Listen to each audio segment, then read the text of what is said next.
È un onore. Buongiorno, signor Pignatelli. Allora, io vorrei cominciare già andando indietro nel tempo, nel XII secolo. È possibile? XII secolo? Ho sbagliato. No, a livello di famiglia parliamo del Novecento. Del Novecento. Sì. Nella sua famiglia c'erano vescovi, no, cardinali, un papa anche, Papa Innocenzo XII, vero? 77 cardinali, 70. 4 vescovi e un papa, per essere precisi. E quel papa lì era un papa importante, vero? Perché ha emanato una legge importante, quella sul nepotismo, Esatto. che l'ha seguita anche lei nella sua carriera. Essendosi fatto da solo in un senso, andando da solo a New York, queste cose qui. Mi può dire un po' dei suoi inizi quando era ancora molto giovane? Beh, io ho sempre pensato che bisogna darsi da fare, non aspettare come fanno tanti di avere i genitori che danno, no? E allora, sin dall'età di 18 anni avevo già iniziato a darmi da fare. Io avevo iniziato con 2 cose: ero diventato un collezionista di arte contemporanea, con l'aiuto, devo dire, di una donna che era meravigliosa, molto famosa in Italia, Marta Marzotto, che era anche notoriamente l'amante di Gottuso, che era un grande artista. E Gottuso lei inondava di questi meravigliosi regali, disegni, dipinti, eccetera. E lei non sapeva più dove metterli, allora mi aveva incaricato praticamente di venderne un po', e incominciai a crearmi una reputazione di art dealer, per cui avevo altri artisti che venivano da me, tutti artisti contemporanei, e quindi diventai un collezionista e mercante d'arte a 18 anni, e feci molto bene con quel business, e tra l'altro mi piaceva perché era mischiare arte e business. E poi mi sono contemporaneamente messo nel settore immobiliare, ho fatto uno sviluppo immobiliare a Roma, dove ho costruito un grande negozio proprio nel centro residenziale di Roma, ed era una proprietà che noi avevamo. Noi avevamo un giardino che era accanto all'ambasciata americana, avevamo un appartamento con un giardino, e io ho sfruttato questo giardino, perché aveva un dislivello con la strada che passava vicino, per costruire un terrazzo e sfruttare lo spazio sotto. E questo fu praticamente il mio primo grande business, e lo realizzai tra i 19 e i 20, e lo vendetti quando avevo 21 anni. Quindi... Bravo, come mai così da giovani? Gli altri giovani in quel periodo lì andavano in giro ascoltando musica, discoteche, lei no? Faceva questo oppure andava anche in discoteca in giro, come gli altri? Io ho sempre detestato le discoteche, perché per me era una perdita di tempo.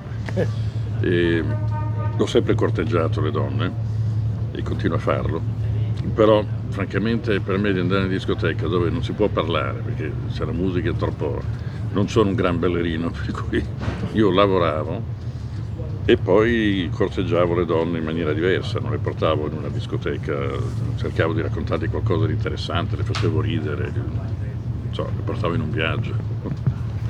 Bravo, quindi con eleganza direi, no?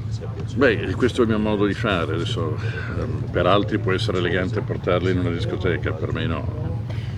Lei ha lavorato anche come giornalista, vero? Sì, io a Roma ho lavorato come giornalista finanziario per diversi quotidiani e anche riviste, e mi occupavo specificatamente di politica monetaria americana. All'epoca c'era poca comprensione di politica monetaria, avevamo un'inflazione molto alta negli anni 70, negli anni 80, per cui questa lotta contro l'inflazione aveva molto a che fare con la massa monetaria. la gente non capiva bene cos'era la massa monetaria. Allora io avevo il modo di spiegarlo in maniera molto semplice, questo era quello che piaceva ai direttori dei giornali e quindi mi ero specializzato proprio in questo argomento e più o meno una volta al mese facevo degli articoli di commento sulla massa monetaria, sulla politica monetaria americana che poi influenzava l'inflazione a livello globale. E lo rendeva più semplice per i lettori, lo capivano, credo. Riuscivano a capirlo, proprio perché è una materia difficile, ma se una materia la conosci la puoi spiegare in maniera semplice. Ecco, bravo.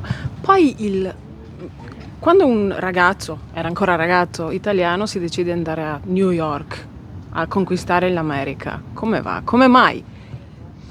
Beh, non è proprio successo così. Prima sono andato in Svizzera a tentare di conquistare la Svizzera. Allora, praticamente quello che è successo è che un finanziere italo-svizzero, che all'epoca era l'unico straniero che era nel board of directors di una grande banca finanziaria americana. Quando dico banca finanziaria significa a livello di brokeraggio, di investimenti, eccetera, che si chiamava E.F. Hutton. Oggi sarebbe praticamente l'equivalente di Goldman Sachs.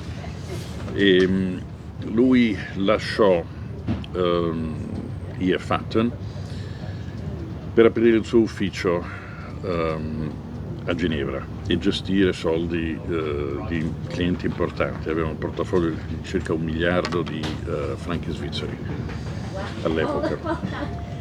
E lui venne a Roma a intervistarmi perché lesse per caso un mio articolo di commento sulla politica monetaria americana e gli piacque molto. Allora chiamò il giornale su cui era stato scritto e chiese un appuntamento con me. Il giornale mi chiama e dice: guarda che devi andare a intervistare questa persona importante. E io dissi: ma io non faccio interviste. No, questa volta la devi fare perché... E andai praticamente non molto contento perché non era il mio lavoro quello di fare interviste. Quando arrivo lì la persona mi dice: no, sono io a intervistare lei, si sono sbagliati, non hanno capito. Allora mi ha detto che gli piaceva come io pensavo, come impostavo le cose. Lui stava aprendo questa società a Ginevra e aveva bisogno di una persona come me. Parliamo per un paio d'ore, gli piaccio, lui persona molto interessante, e allora mi dice: io vorrei avere lei nella mia società, quindi mi deve dire se sì o no. Io ho deciso che lei mi piace, però a questo punto sta a lei. Allora io mi ricordo che dissi: benissimo, interessante, grazie, ma lei quando avrebbe bisogno di me? E era un mercoledì. Lui mi disse: lunedì. Lunedì quando? Sì, lunedì, il prossimo, questo che viene. Allora rimasi sorpreso e gli dissi: guardi, io vivo qui a Roma, ho una casa, ho una fidanzata, lavoro per dei giornali, insomma, ho delle attività, non è che ho anche degli amici, insomma. Prendere una decisione così su due piedi mi lascia un po' perplesso. Allora lui mi fa: allora lei non è il mio uomo, perché in finanza le decisioni si prendono in secondi, se non in minuti. Se lei non è capace di prendere una decisione, io le do: guardi, adesso vado a fare una telefonata, ritorno tra 15 minuti. Se lei non riesce a prendere una decisione in 15 minuti, vuol dire che non è il mio uomo. E prende e esce da questa stanza. Torna 20 minuti dopo e mi fa: allora, la sua decisione? Dico: ci vediamo lunedì. Decisioni importanti hanno aperto la porta a una vita importante, una carriera importantissima. Sì, comunque. sì, sono andato a Ginevra e diventai il suo uomo, il suo braccio destro, imparai molto naturalmente. Lui però mi faceva lavorare direi 18 ore al giorno, perché doveva seguire tutti i mercati mondiali, quindi quello americano, poi c'era quello asiatico, poi c'erano gli europei, insomma io non dormivo in definitiva. E feci molto bene e riuscii a guadagnare all'epoca il mio primo $1.000.000 in essenzialmente poco più di un anno, che era una cifra all'epoca. E poi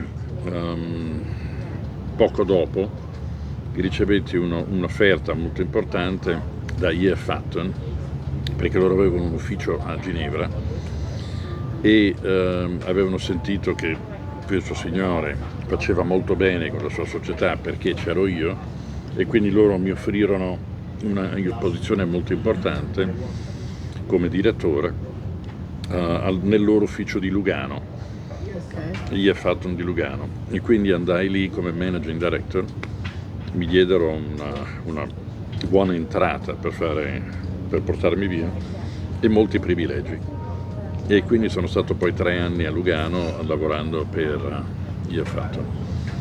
Ho fatto molto molto bene personalmente, e a un certo punto decisi di ritirarmi, quindi avevo abbastanza soldi, avevo lavorato talmente tanto che decisi di ritirarmi e andai a vivere in Australia, proprio dall'altra parte del mondo. Volevo giocare a tennis e volevo corteggiare delle belle ragazze e basta, non volevo più lavorare. Ma quanti anni aveva allora? Era ancora giovanissimo. Giovanissimo, non avevo neanche 30 anni. E allora andai in Australia, più o meno 6 mesi, poi incontrai una ragazza che mi piaceva molto, che era californiana e praticamente se ne ritornò a San Francisco. Dopo un pochino mi è mancata e quindi sono andato a San Francisco per vedere lei e mi sono messo a vivere lì a San Francisco.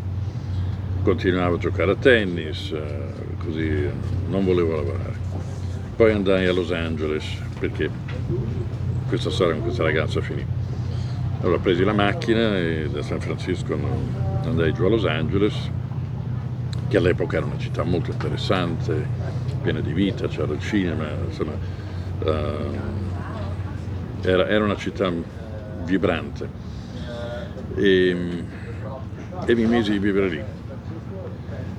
E anche lì giocavo a tennis, andavo in spiaggia, uscivo la sera, mi divertivo.